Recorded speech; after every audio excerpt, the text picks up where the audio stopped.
And for those of you not familiar with Cortland Area Communities of Care, we are a community coalition made up of many partners from across the community, including Cortland Financial Resources, the health department, law enforcement agencies, the area schools, businesses, and other local agencies, and we're all working toward a common mission. And the mission of CACBC is to prevent or reduce underage substance abuse or substance abuse in general, teen violence, delinquency, dropout rates, and teen pregnancy.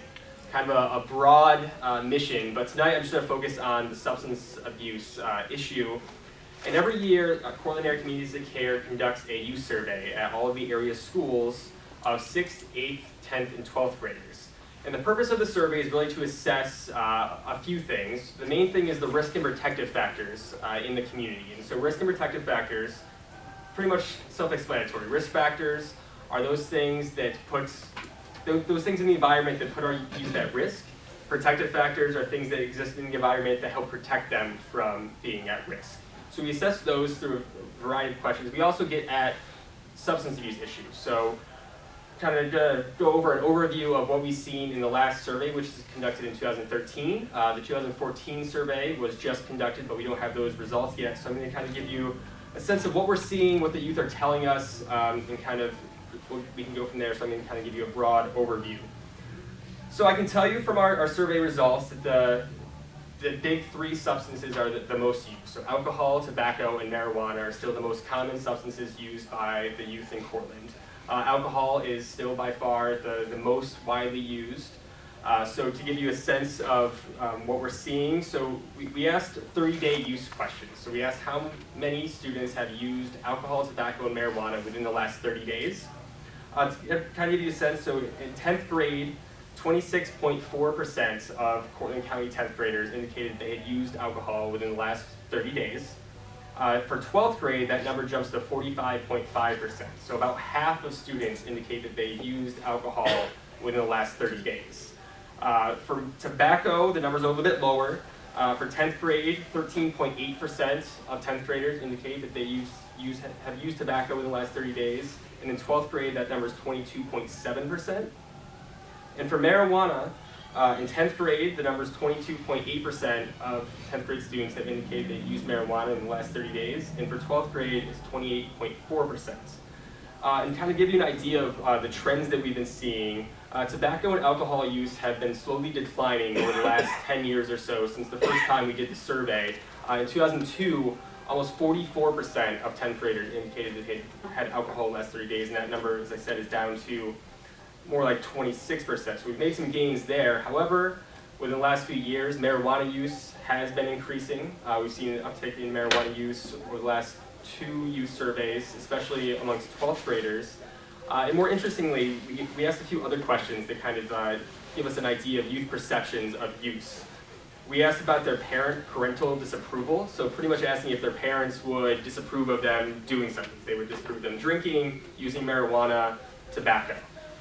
Those numbers stay pretty consistent for alcohol and tobacco. They think their parents would disapprove. They're near 90% of students think that their parents would disapprove. For marijuana, those numbers have been declining. So what we're seeing is the youth perception is that their parents would think it's more okay to smoke marijuana within the last few years than it had been previously in the past. Same thing, yeah. It sounds like you're stating hard numbers, but there's a lot of flex room there, plus minus.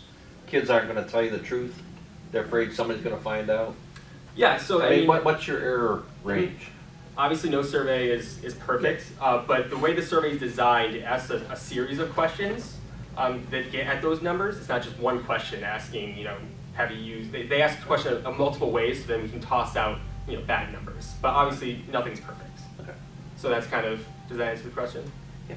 Okay. So also, along those lines, the perception of risk. If the youth think it's a risky behavior, for marijuana, same thing, those numbers are going down and we want them to be higher, especially for 12th graders. We ask questions of availability. So especially for alcohol use, 12th graders indicate 64.4% of 12th graders, and again, percentages can kind of be confusing, but 64.4% of 12th graders indicate that it's pretty easy to get alcohol in Cortland County, which is a bit of a problem. And also perception of friends' disapproval is another question that we ask. All those numbers go down. So what we see is 6th grade, 8th grade, all the numbers are pretty low.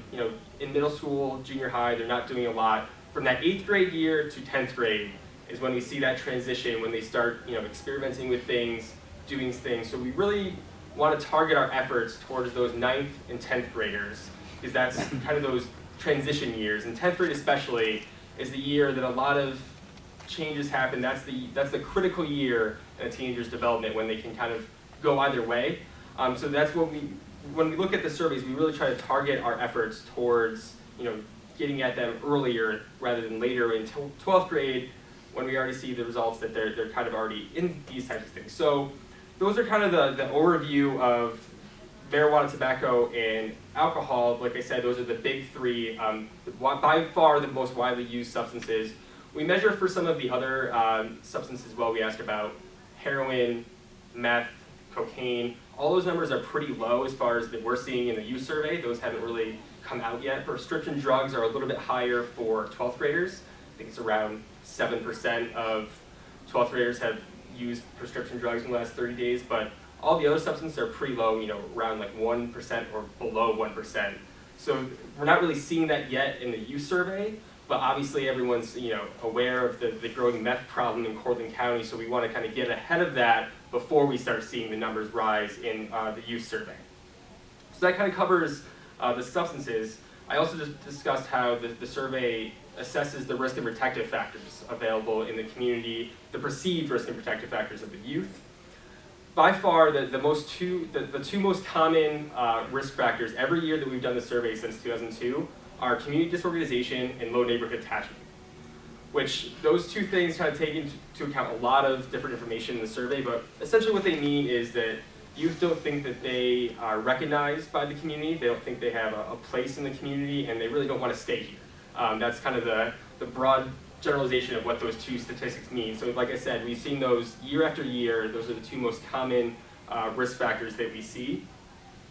The common protective factors, community opportunities for pro-social involvement is a popular one, which pretty much means that there's activities for youth to do besides drinking, doing drugs, things like that.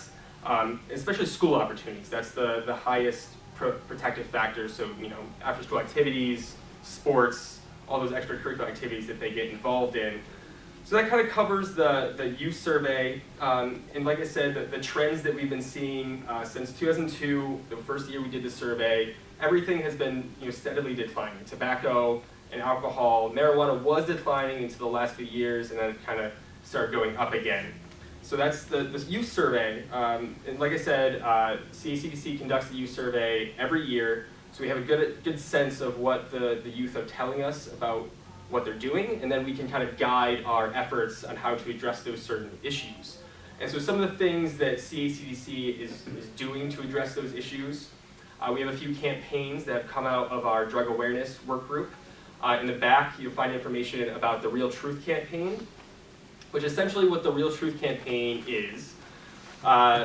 It's a campaign meant for adults and parents to make them aware of some of the drug issues in Cortland County. So it uses our local data that I just went over, it uses some national data, and then just kind of some common knowledge that you should know, how to talk to your kids, things like that. So we have these posters that you'll be seeing up around the community. There's postcards in the back, and on our website, cortlandareactc.org, there's an entire page that has a lot of resources and information available about the drug trends that we're seeing in Cortland County.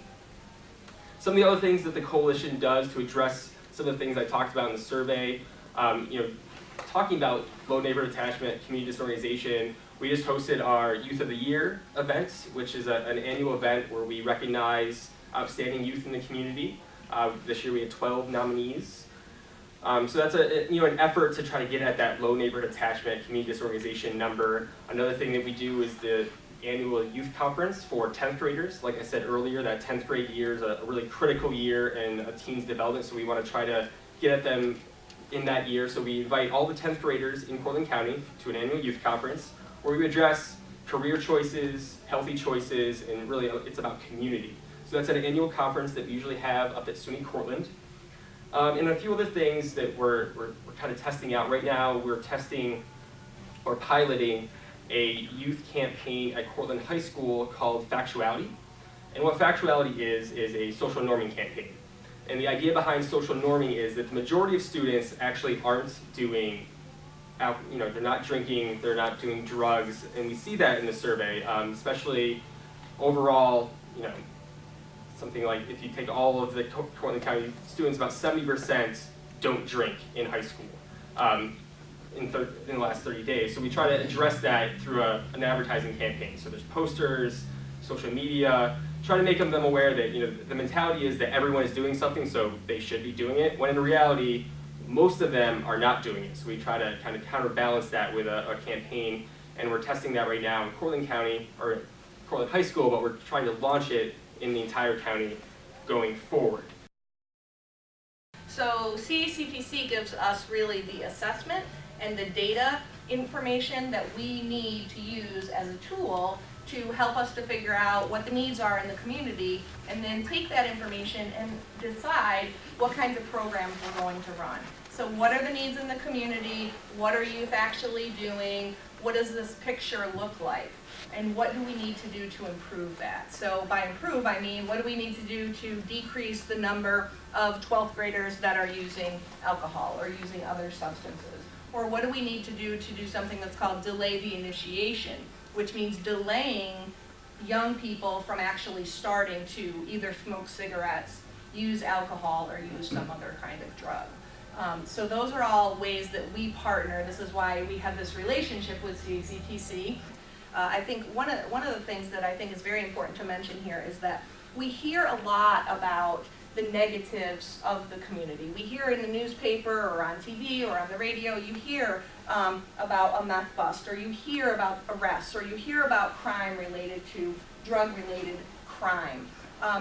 And I think that that is necessary on some level, but I also think that it's unfortunate because we don't have the resources, and by we, I say all of us and our community partners, we don't have the resources to really combat that media information. So we don't have a big budget or a big marketing budget to be able to, for every time there's something negative in the newspaper, to be able to say something positive about the services that we provide and how many people we help on an annual basis. Because we just don't, we are putting our resources into actual programming and direct services for families and young people. So we don't have the resources to do big media campaigns and use television or use the newspaper in a way that really captures the whole community and inundates the whole community with positive information and messages. Sure, we try to do social marketing campaigns and try to do different media campaigns, but it doesn't always combat some of those negative messages. So there are big community members that are playing key roles trying to bring the positives back to the community.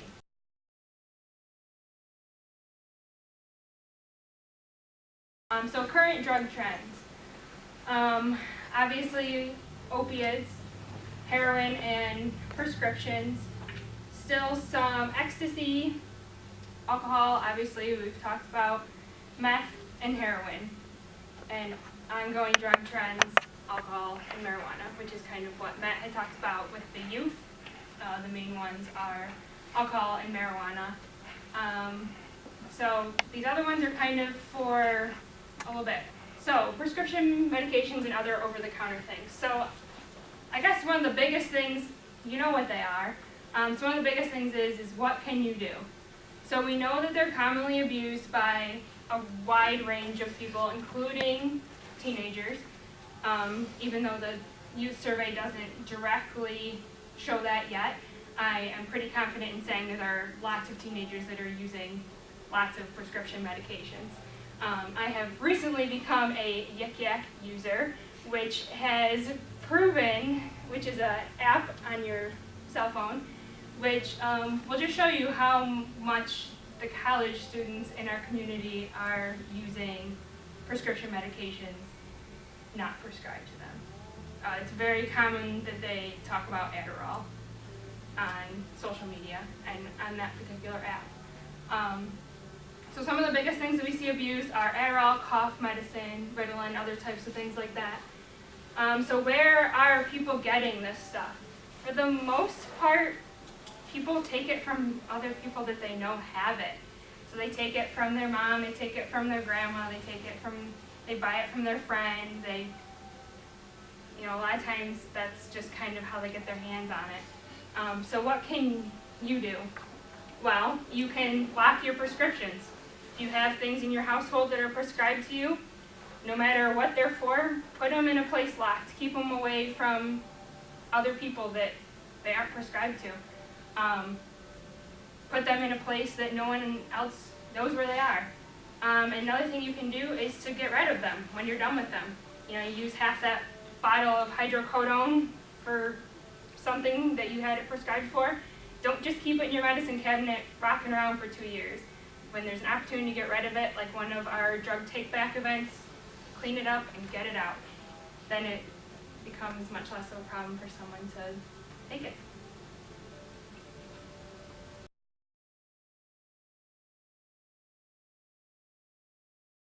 What they've done is they've taken a chemical reaction and taken the plant matter and burst a chemical through to extract the pure THC, which causes it to look like that substance. What they do with that is a few different things. They can either smoke it, so similarly to regular mom and pop, so to speak, marijuana, you can put it in a pipe type substance, heat it with a flame. Most popular are torches. There's lots of, you can buy all this stuff online that is specifically made for that. The other concern is that you can put it in a vaporizer pen. So if you have an oil or a wax, you can use these vaporizing apparatus. Just like you'll see, some people use them to try to quit tobacco or electronic type devices, so you might have heard of e-cigarettes, things of that nature. You can, instead of using a tobacco oil, you can use marijuana concentrates. So this is another really popular way to do that. The other most popular way is in edibles. So you can take concentrates and you can cook them in food, just like, old style pot brownies, except you're using concentrates instead of like hash oil. And so they're getting cooked in all sorts of foods. Tim's got some cookies, some brownie type things. And the problem with these is that not only can you do that at home, Don't eat them, they're old. but in Washington and Colorado, there are big businesses making edibles and then shipping them out of state for business. So, so I recently went to a training that said, who did some interviewing with some of these local Washington and Colorado companies, and that said around 50% of their business is made from out of state shipping. And they've got products like brownies, cookies, gummy bears, candy bars, and other kind of food items like that too. You can get lollipops, sodas, all of that kind of thing. Lene mentioned marijuana overdosing. There's been instances where people have consumed too much.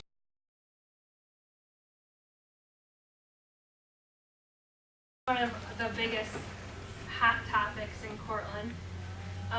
So the main ingredient in meth is pseudoephedrine. So why is meth so easy to make? Basically, the reason is because you can buy everything that you need from Walmart, Tractor Supply, and wherever else in town. That's the easiest way to put it. Everything that you need, that's where you can get it. So that's one of the biggest reasons why it's so easy to make. So why, what else about it? So the biggest thing around here is we're seeing people manufacture it in what's called the one-pot method. So why is this so important? So the one-pot method is very easily concealed. People make it in something as small as like a 20-ounce liter of soda. So this is something that you can carry in your purse, in your backpack, in your whatnot. This is how people are transporting all over the place with it. Taking it in their cars, they're taking it with them wherever they're going, and they're also doing it in their homes. They're making it in their homes with a whole bunch of them. So that's one of the big reasons why it's what's kind of a big deal is you can take it with you everywhere you go. People, have it with them when they're out shopping in Walmart and you hear people getting caught with it in their backpacks walking through town. It's because they have it with them, and it's easy to have it with you. It's not very secretive, or it can be very secretive. So that's one of the big reasons why, it's very easy to make, really. So, what is this stuff? Well, there's some more pictures that will kind of be pretty self-explanatory. But some big side effects is that people are very alert. They have a lot of anxiety. They have a lot of kind of panic. They're very irritable. They kind of are like this wide awake, hyped up, don't know what to do with themselves kind of people when they're on this. They can hallucinate. They can have huge bouts with paranoia. So it can be kind of this like weird situation if you come across someone that's on this. So these are just some pictures of depending on what you're going to make, but some of the things that you could buy to make some. Pretty common stuff that you can buy anywhere in the community. And like I said, the main ingredient is pseudoephedrine, so you can buy that at pretty much any drugstore, any pharmacy, any place that sells that kind of stuff. You can buy it over the counter. One of the things that we're hearing a lot is that people are asking like kind of one for one when they buy. So if they're purchasing from someone, they're asking them to bring pseudoephedrine, because that seems to be kind of the hardest thing to get their hands on. So they're asking people to kind of trade when they buy. So you owe this much money and you owe 2 boxes of pseudoephedrine to help make the next batch. So that's kind of what we're hearing. They have a term that they've kind of made that's called smurfing, which means that these are the people that are going into the stores and buying pseudoephedrine for people that are manufacturing. So if you hear that term, that's what it means. Basically just going out and buying for other people.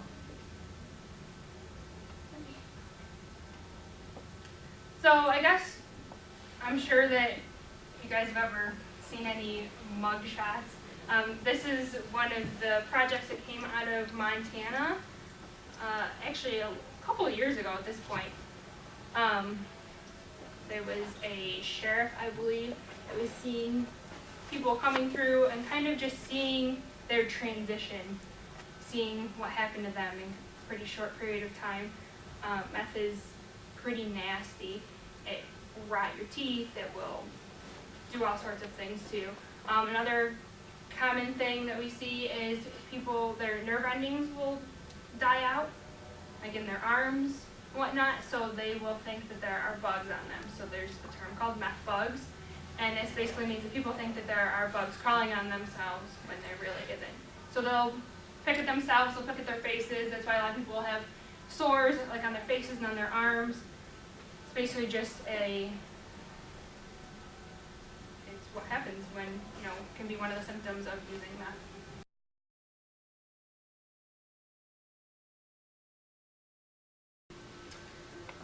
So to talk about tobacco use in Cortland County. While we've made enormous progress in reducing our rates of tobacco use in our community, it's still the #1 preventable cause of death and disease. It carries a toll. I'm sure many of us have been impacted by someone who continues to use tobacco today or has passed away from using tobacco. It's quite the toll, not only the human toll, but we see it in our pocketbooks as well when it comes to healthcare costs, when it comes to lost productivity in our community because of the how debilitating it can be, and the addiction and the need for nicotine. So we have premature deaths, more than 25,000 in New York State, due to tobacco. It's preventable. Our New York State costs $10.3 billion related to smoking alone. Another $5 billion in Medicaid costs.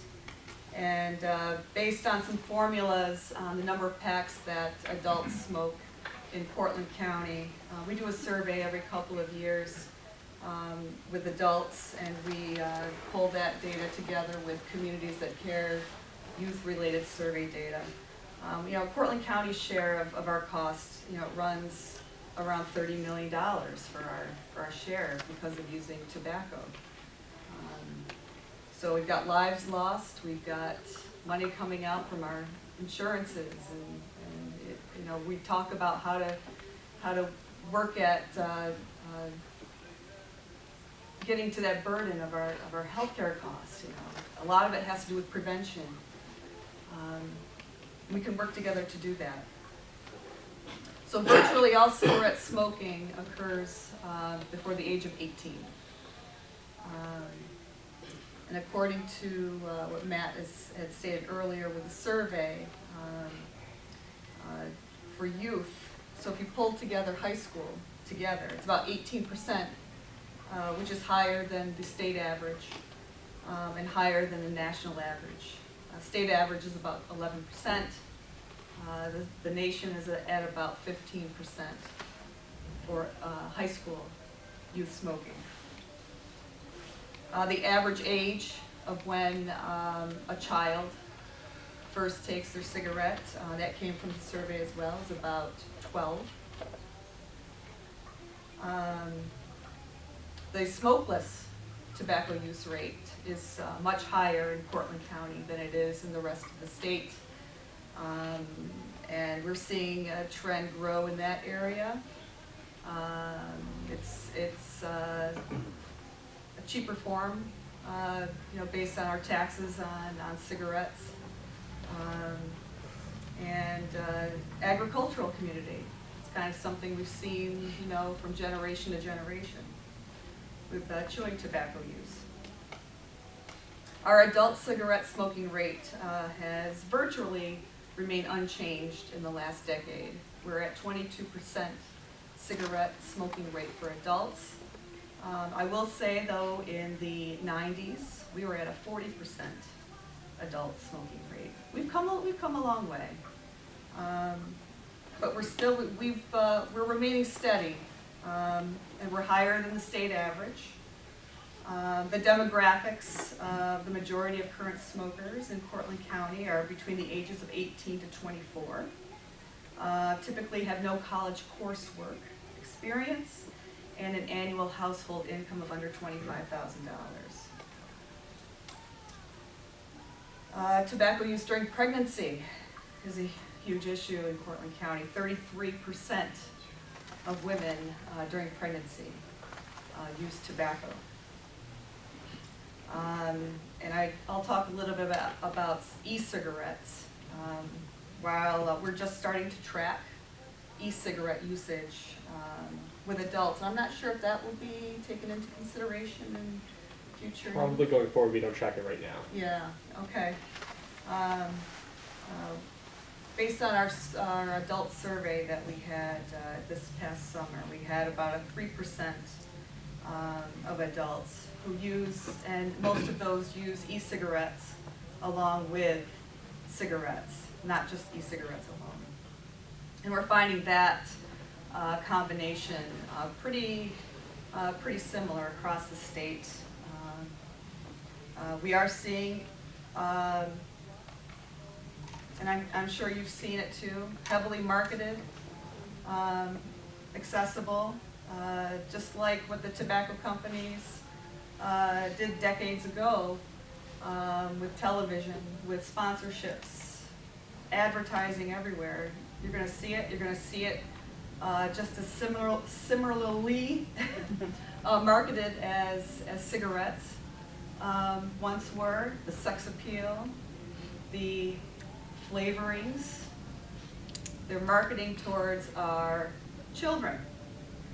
And so when I'm listening to Lene and Deirdre talk about some of the vaping pens, the electronic cigarettes that are not only used for tobacco, but for other drugs as well. Those of us in public health have a real concern about electronic cigarettes. They are not approved by the FDA. Studies are occurring, but some of the studies that we're seeing right now with electronic cigarettes is that it's not good. There are toxins. It's not just water.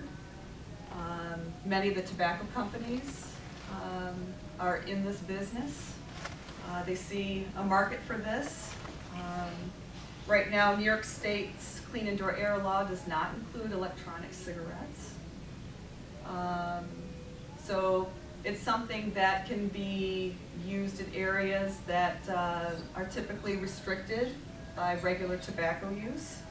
They're available. You can, you see them at convenience stores just like you do with regular tobacco products, but there are tattoo shops. You'll see it advertised in their windows. Various apparatus that you can use to smoke tobacco and other drugs. And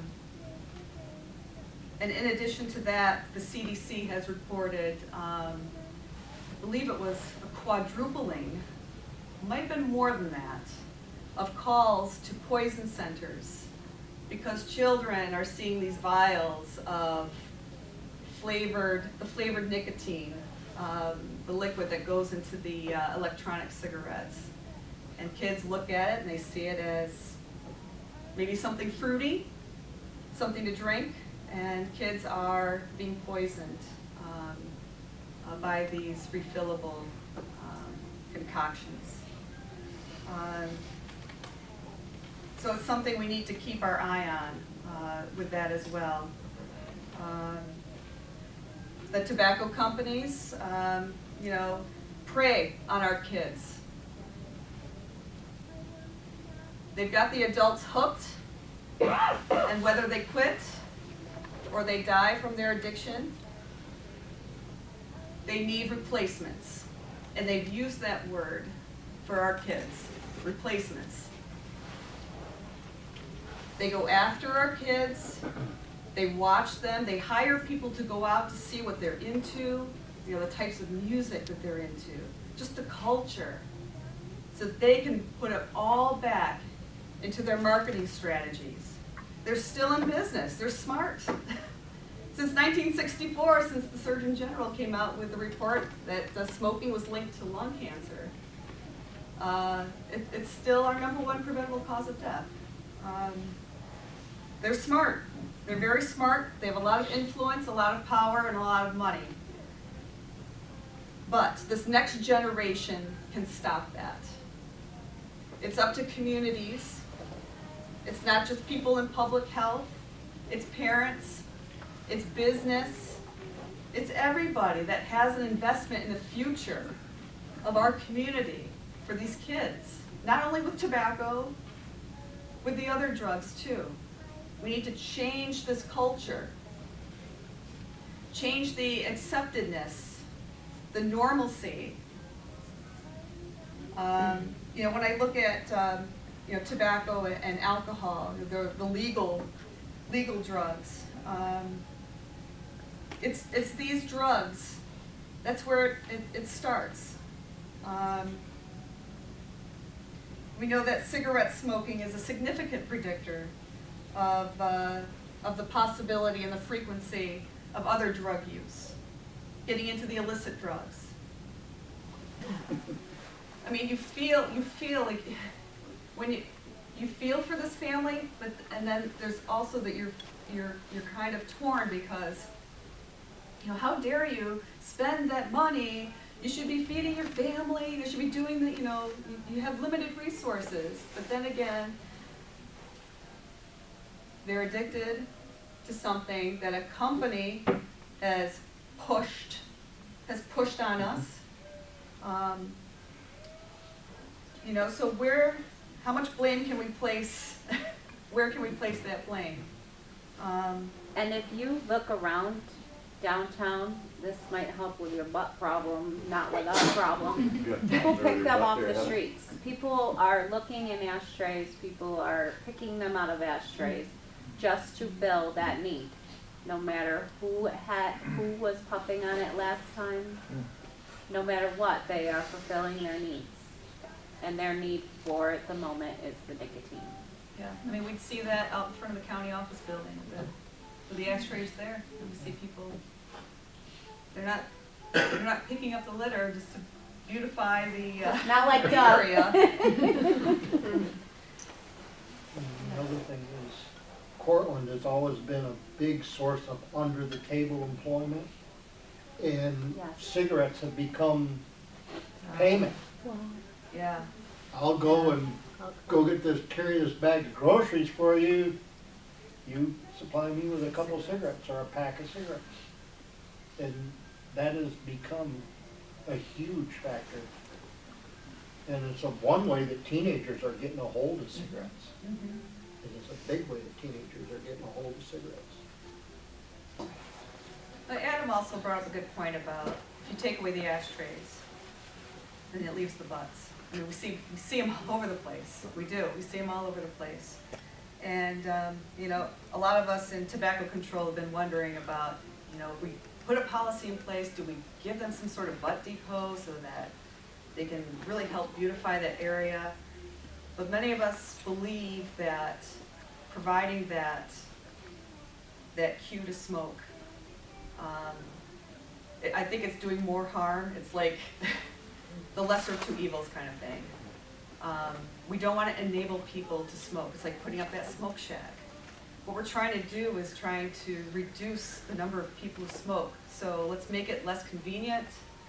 Let's make it as inaccessible as possible while hammering away at what we have for available cessation to help people to smoke. Because it is such a strong addiction that removing all cues is really the best way to go if we're going to help somebody beat the tobacco trap.